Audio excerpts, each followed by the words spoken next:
सायकलीच्या चाळीत राहून रिक्षाचे पैसे वाचवण्यासाठी मेलोनमेल चालणारा हा मुलगा पुढे जाऊन टीम इंडियाचा स्टार खेळाडू बनला, ज्याने ऑस्ट्रेलियाच्या मातीत जाऊन इतिहास रचला।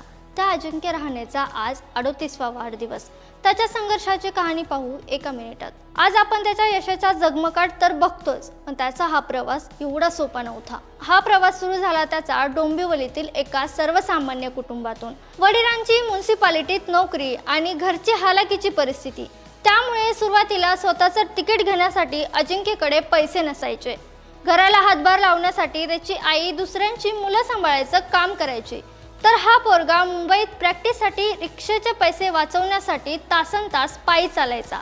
या खडतर संघर्षातून तो भारतीय क्रिकेटचा एक स्टार फलंदाज बनला। 2013 मध्ये पदार्पण केल्यानंतर त्याने ऑस्ट्रेलिया, इंग्लंड आणि दक्षिण आफ्रिकेच्या कठीण खेळपट्टीवर शतक ठोकून जगाला आपली ताकद दाखवली। पण सर्वात मोठा क्षण आला तो 2020-21च्या ऑस्ट्रेलिया दौऱ्यात।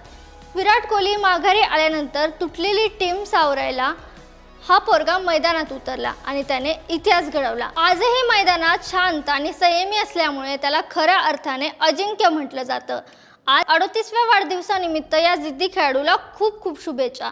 तुम्हाला अजिंक्य रहाणेचा हा प्रवास कसा वाटला कमेंट्समध्ये नक्की सांगा आणि अशाच नवनवीन व्हिडिओसाठी सकाळ स्पोर्टला सबस्क्राईब करायला विसरू नका।